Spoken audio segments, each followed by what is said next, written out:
నమస్తే శ్రీ మాత్రే నమః శ్రీ కృష్ణాయ నమః భక్తి ప్రేక్షకులకు స్వాగతం. ఈరోజు నేను చెప్పబోయే అంశము చాలా విస్తృతమైనది. ప్రతి ఇంట్లోనూ ప్రతి ఒక్కళ్ళము బాధపడుతూనే ఉంటాము. ఎన్నో పరిహారాలు చేస్తుంటాము, ఎన్నెన్నో పూజలు చేస్తుంటాము. అయినప్పటికీ మాకు కలిసి రావట్లేదు, మాకు ధనం నిలవట్లేదు, అప్పుల పాలైపోతున్నాము, లేదా పెళ్ళిళ్ళు కావటం లేదు. ఇలాగా ప్రతి సమస్యతోనూ ఎన్ని పూజలు చేసినా, ఎంత నియమనిష్టలతో ఉన్నా కానీ చిన్న కీలకం మనకి ఇబ్బంది పెడుతూ ఉంటుంది. అది ఏమిటో తెలీదు, దాన్ని పరిహారం ఎలా చేసుకోవాలో తెలీదు, ఎవరిని పూజించాలో తెలీదు, ఎవరిని అడగాలో తెలీదు. ఇలాంటివన్నిటితో మనము ప్రతి నిత్యము ప్రతి ఇంట్లో ఇబ్బంది పడుతూనే ఉంటారు, అవునా? అయితే ఈరోజు మీకు నేను చాలా కొత్త అంశాన్ని మీకు తెలియజేయబోతున్నాను. అది ఏమిటంటే కనుక, మనకి గ్రహాలు ఉన్నాయని తెలుసు అందరికీ. దాంతోపాటు ప్రతి రాశికి కూడా మిత్రగ్రహాలు, సమగ్రహాలు అంటే సమమైన ఫలితాలు ఇచ్చే గ్రహాలు, శత్రుగ్రహాలు కూడా ఉంటూ ఉంటాయి. అయితే ఏ ఏ రాశుల వాళ్ళకి ఏవి మిత్రగ్రహాలు, ఏవి శత్రుగ్రహాలు, ఏ గ్రహాల వల్ల మన వాస్తుకి, మనం నివసించే ఇంట్లో ఇబ్బంది కలుగుతోంది, ఏ ప్రాంతంలో ఇబ్బంది కలుగుతోంది, ఆ ప్రాంతానికి సంబంధించినటువంటి పరిహారాలు ఏమి చేసుకోవాలి, పూజల, హోమాల, లేదంటే రత్నధారణ, ఇలాగ మనకి తెలియక సతమతమవుతుంటాము. కాబట్టి ఈ రోజుతో మీకు అటువంటి సమస్య నేను ఇవ్వటం లేదు. చాలా వివరంగా ఒక్కొక్క రాశికి సమగ్రహాలు ఏంటి, లేదా అవి ఇచ్చే ఫలితాలు, శత్రుగ్రహాలు ఏమిటి, అవి ఇచ్చే ఫలితాలు, మిత్రగ్రహాలు ఏమిటి, అవి ఇచ్చే ఫలితాలు, ప్రతి ఒక్కటి నేను మీకు సవివరంగా తెలియచేస్తాను. కానీ మీరు చేయవలసింది ఏంటి తెలుసా? స్కిప్ చెయ్యకుండా ప్రతిదీ వివరంగా తెలుసుకోండి. సింహరాశి, ఈ రాశి వాళ్ళకి అధిపతి రవి. అయితే ఈ సింహరాశిది అగ్నితత్వానికి ప్రతీక. అయితే ఇది రాజయోగం కలిగించడము, రాజరాశి అంటారు. ఎందుకంటే రవి రాజు నాయకుడు కాబట్టి నాయకత్వ లక్షణాలు కూడా ఈ రాశిలో ఉండే వాళ్ళకి ఎక్కువగా ఉంటాయి. అందుకు సింహరాశి సింహంలా ఉన్నాడు అంటారు కదా. అయితే దీంతో పాటు అధికారము, గౌరవము, రాజకీయ పదవులు, ప్రభుత్వ పదవులు, పరిపాలనా దక్షత, ధైర్యము, ఆత్మవిశ్వాసము, కీర్తి ప్రతిష్టలు ఈ రాశి యొక్క ముఖ్య లక్షణాలు. చూడంగానే చెప్పేయచ్చు ఈ గుణాలు ఉన్నవాళ్ళు అంటే కనుక వాళ్ళు సింహరాశి లక్షణాలు గల వాళ్ళు, సింహరాశి వాళ్ళు అని చెప్పచ్చు. అయితే సూర్యుడు బలంగా ఉంటే కనుక ఈ సింహరాశి వాళ్ళకి సమాజంలో ప్రత్యేకమైన గుర్తింపు కలిగడంతో పాటు నాయకత్వ లక్షణానికి సంబంధించినటువంటి అవకాశాలు, అంటే మిమ్మల్ని మీరు ప్రూవ్ చేసుకునేందుకు అవకాశాలు కనబడుతుంది. ఉన్నత స్థానంలోకి పెడతారు. మీరు ఎక్కడ ఉన్నా, ఏ ప్రొఫెషన్లో ఉన్నా ఉన్నత స్థానానికి వెళ్లేందుకు అవకాశాలు ఉంటుంది. ప్రజాదరణ పొందేందుకు, మరీ ముఖ్యంగా రాజకీయ నాయకులు విశేషమైన ప్రజాదరణ పొందేందుకు అవకాశాలు ఉంటాయి. అయితే మరి ఈ సింహరాశికి మిత్రగ్రహాలు ఎవరు అంటే చంద్రుడు, కుజుడు, గురువు. ఈ మూడు గ్రహాలు ఎక్స్ట్రాడినరీ అన్నమాట. అంటే మీకు మంచి ఫలితాలని ఇస్తారు. అది ఎలాంటి ఫలితాలు ఇస్తారు? చంద్రుడు కనుక మీకు అనుకూలంగా ఉంటే ప్రజాదరణ, కుటుంబ గౌరవము, మానసిక ప్రశాంతత, దీంతో పాటు గృహ సౌఖ్యం కూడా కలగజేస్తాడు చంద్రుడు.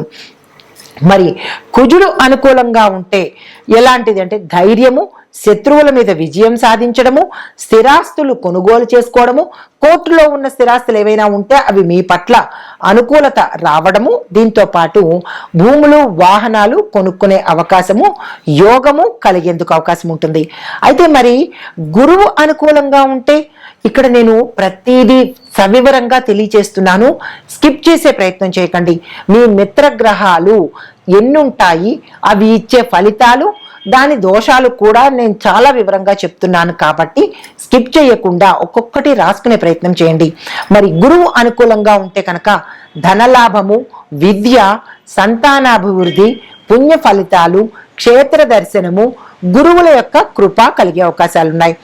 మరి ఇంకా సమగ్రహాలు ఏంటి అంటే మిశ్రమ ఫలితాలు ఇచ్చే గ్రహాలు ఏంటి అంటే కనుక బుధుడు సింహరాశికి పూర్తిగా మిత్రుడు. అంటే సగం సగం ఫలితాలు ఇచ్చేటట్టుగా ఉంటాడు. పూర్తిగా మిత్రుడు కాదు, అలాని శత్రువు కూడా కాదు. మరి స్థితిని బట్టి, ఆయన ఉన్న స్థానాన్ని బట్టి, ఏ స్థానంలో ఉన్నాడో ఆ స్థానానికి సంబంధించినటువంటి ఫలితాలను ఇస్తాడు. సింహరాశికి మరి శత్రుగ్రహాలు ఎవరు అంటే శుక్రుడు, శని భగవానుడు. వీళ్ళిద్దరూ పూర్తి ఎగైనెస్ట్ అన్నమాట. మరి శుక్రుడు ఏ ఫలితాలు ఇస్తాడు చూద్దాం. శుక్రుడు ముందు లోహాలు చూద్దాము. శుక్రుడు వెండి, వజ్రము, అంటే శుక్రుడికి రిజంబెల్ వజ్రము, చంద్రుడికి సంబంధించి సిల్వర్ కూడా శుక్రగ్రహానికి సంబంధించిందే అయి ఉంటుంది. ప్లాటినము అంటే ఈ 3 లోహాలు ఈ రాశి వాళ్ళకి ఇబ్బంది కారకాలు అన్నమాట. మరి సాంప్రదాయ పరంగా చూసినట్టయితే వెండి శుక్రుడికి ప్రధాన లోహంగా చెప్తారు, కానీ అందరూ చంద్రుడికి ప్రధాన లోహం అంటారు. చంద్రుడితో పాటు శుక్రుడికి కూడా సిల్వరు ప్రధాన లోహం అన్నమాట. మరి జాతకంలో శుక్రుడు దోషంగా ఉంటే కనుక ఇంట్లో జరిగే వాస్తుపరంగా జరిగే ప్రాబ్లమ్స్ ఏంటి అంటే ఆగ్నేయ దిశ మీకు దోషభూయిష్టంగా ఉంటుంది. విలాస వస్తువులు అన్నెసెసరీగా, అంటే అవసరం లేకపోయినా కొనుక్కునే అవకాశాలు ఉంటాయి. అశుభ పరిణామాలు, అంటే ఏ పని తలపెట్టినా అశుభంగా ముగిసే అవకాశము. ఏ శుభకార్యాలు మొదలుపెట్టినా మొదలు బాగుంటుంది, కానీ చివరిలో అశుభంతో ముగిసే అవకాశాలు ఉంటాయి. జాగ్రత్తగా ఉండాలి.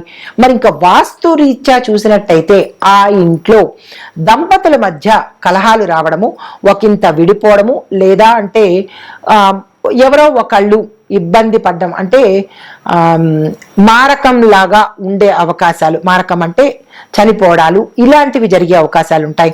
భార్యాభర్తల మధ్య ఎడబాటు పెరిగే అవకాశం ఉంటుంది. అధిక ఖర్చులు, సంపాదన తక్కువ, ఖర్చులు ఎక్కువ. వ్యసనాలు, అంటే అనవసరమైన దుర్వ్యసనాలు, సప్త వ్యసనాలకు బానిస అయ్యే అవకాశం కనబడుతోంది. కుటుంబంలో మానసిక ప్రశాంతత, సుఖ సంతోషాలు లేకుండా ఉండే అవకాశం ఉంది. అయితే మరి శుక్రగ్రహ దోషం వల్ల వచ్చే కష్టాలు ఏమిటి అంటే వివాహము ఆలస్యం అవుతుంది, అసలు అవ్వకపోవచ్చు. రెండవది, వివాహం అయినట్టయితే కనుక దంపతుల మధ్య సుఖ సౌఖ్యాలు లేకపోగా విడిపోయే అవకాశాలు ఎక్కువ ఉంటాయి. ఆర్థిక అస్థిరత, విలాస వస్తువులకు ఎక్కువగా డబ్బు ఖర్చు పెట్టడము, విలాసాలకు ఎక్కువగా బానిసవ్వడము జరిగే అవకాశాలు ఉంటాయి. ప్రేమ వ్యవహారాల్లో అపార్థాలు చోటు చేసుకునే అవకాశం ఉంది. మరి పరిహారం ఏం చేసుకోవాలి అంటే ప్రతి శుక్రవారము తెల్లని పువ్వులతో అమ్మవారికి కానీ ఏదైనా స్వామివారికి కానీ పూజ చేసుకునే ప్రయత్నం చేయాలి. మహిళలకు వస్త్రదానం చేయండి. కనీసం చిన్నదైన మీ యథాశక్తి వస్త్రదానం చేసుకునే ప్రయత్నం చేయండి. వస్త్రంతో పాటు సుగంధ ద్రవ్యాలను కూడా దాని మీద పెట్టి ఇచ్చినట్టయితే శుక్రగ్రహం యొక్క అనుగ్రహం కలిగే అవకాశం ఉంది. శుక్రుడికి సంబంధించినటువంటి మంత్రము ఓం ద్రాం ద్రీం ద్రౌం సహ శుక్రాయ నమః. ఈ మంత్రాన్ని 108 సార్లు చదువుకుని 48 రోజుల పాటు చదివే ప్రయత్నం చేసుకోవాలి. మరి శత్రుగ్రహమైనటువంటి శని భగవానుడు, శనికి సంబంధించిన లోహాలు ఏమిటి? ఇనుము, ఉక్కు, సీసము. ఈ 3 శని భగవానుడికి సంబంధించినవి. మరి ఈ శని భగవానుడు దోషంతో ఉన్నప్పుడు ఇనుము యొక్క ప్రభావము, అంటే ఆ వ్యక్తి యొక్క జాతకంలో శని భగవానుడు పాప స్థితిలో కనుక ఉంటే ఇంట్లో పడమర దిశ దోషభూయిష్టంగా ఉంటుంది. విరిగిపోయిన ఇనప వస్తువులను పారివేయాలి. తుప్పు పట్టిన సామాగ్రి ఏదైనా ఉందంటే కనుక దాన్ని వదిలించుకునే ప్రయత్నం చేసుకోండి, లేదంటే వాటి యొక్క ప్రభావము మీ మీద ఎక్కువగా పడే అవకాశం ఉంది. మరి వాస్తు ప్రభావాలు ఎలా ఉంటాయి అంటే ఉద్యోగాల్లో ఆటంకాలు, కోర్టు కేసులు, ఇంకా ఇతరత్రా కేసులు, అప్పుల భారము, ఆలస్యం అవ్వటము, మానసిక ఒత్తిడి, ఈ ప్రభావాలు ఎక్కువ కనబడతాయి. మరి శని దోషం వల్ల వచ్చే కష్టాలు ఏమిటి అంటే కనుక ఉద్యోగం ఉంటుంది, కానీ దానిలో ఇబ్బందులు ఉంటాయి. ప్రమోషన్ను ఆలస్యంగా రావడం కానీ, అసలు ప్రమోషనే రాకపోవడం కానీ, శత్రువులు పెరిగే అవకాశం కనబడుతుంది. ఈ రోజు మిత్రుడు రేపు శత్రువు అవ్వడము, శత్రువుల సంఖ్య పెంచుకుంటూ పోవడం జరుగుతుంది. కష్టానికి తగిన ఫలితము రాకపోవడము. దీంతో పాటు కుటుంబంలో బాధ్యతలు పెరిగే అవకాశం కూడా ఎక్కువ శాతం కనబడుతుంది. ఇలాంటివి కనిపించింది అంటే మీకు మీ యొక్క జాతకంలో ఈ ప్రభావం ఎక్కువగా ఉన్నట్టు అన్నమాట. మరి పరిహారం ఏం చేసుకోవాలి అంటే ప్రతి శనివారము నల్ల నువ్వులు మీ యథాశక్తి దానంగా ఇచ్చుకునే ప్రయత్నం చేసుకోండి. నల్లని వస్త్రాలు, పేదలకు ఒకరికైనా కనీసము మీ శక్తి కొద్దీ భోజనం పెట్టే ఏర్పాటు చూసుకోండి. మరి శని భగవానుడి యొక్క మంత్రము ఓం ప్రాం ప్రీం ప్రౌం సహ శనేశ్వరాయ నమః. ఈ మంత్రాన్ని 108 లేదా 1008 చదవాలి. 48 రోజులు వ్యవధితో ఈ కార్యక్రమం చేయాలి. స్త్రీలైతే కనుక మరొక 5 రోజులు ఎక్కువ చేయాల్సి వస్తుంది, ఋతుక్రమం పాటించే వాళ్ళు.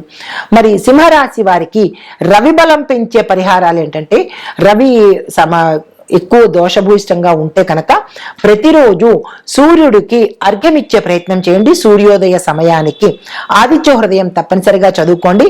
గోధుమలను, ఎర్ర గోధుమలను మీరు దానంగా ఇచ్చే ప్రయత్నం చేసుకోండి.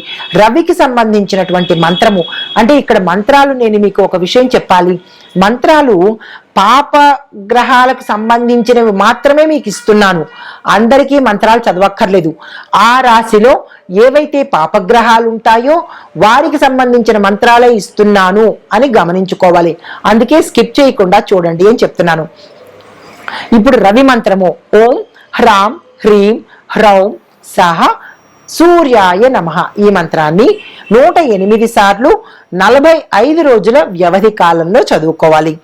మరి మహాపరిహారము అంటే పరిహారాలు సామాన్యమైనవి. మహాపరిహారము అంటే కనుక సూర్యనారాయణ స్వామి దేవాలయ దర్శనం చేసుకోవడము, ఆ స్వామి వారిని ప్రతినిత్యము చదవడము, ఆదివారం నాడు మాంసము, మద్యము, మైథునము ఇలాంటివి చెయ్యకుండా ఉండే ప్రయత్నం చేసుకోండి. ఎర్రని పువ్వులతో స్వామివారిని అర్చన చేసుకోవాలి. ఇలా చేస్తే కనుక మీకు వచ్చే ఫలితం ఏంటి అంటే రాజయోగము, గౌరవము, పదవులు, నాయకత్వ లక్షణాలు కనబడతాయన్నమాట. ఇది మీ యొక్క రాశిలో మిత్రగ్రహాలు, పాపగ్రహాలు, సమగ్రహాలు ఈ వివరాలన్నీ గోచార రీత్యా చెప్పడం జరిగింది. వ్యక్తిగతంగా కావాలి అని అనుకుంటే కనుక మీ యొక్క జాతక పరిశీలన చేసుకున్నప్పుడు ఈ శత్రుగ్రహాలు ఎక్కడెక్కడ ఉన్నాయి, ఏమి ఇబ్బంది పెడుతున్నాయి అనేది గణన చేసి చెప్పడం జరుగుతుంది. నమస్తే.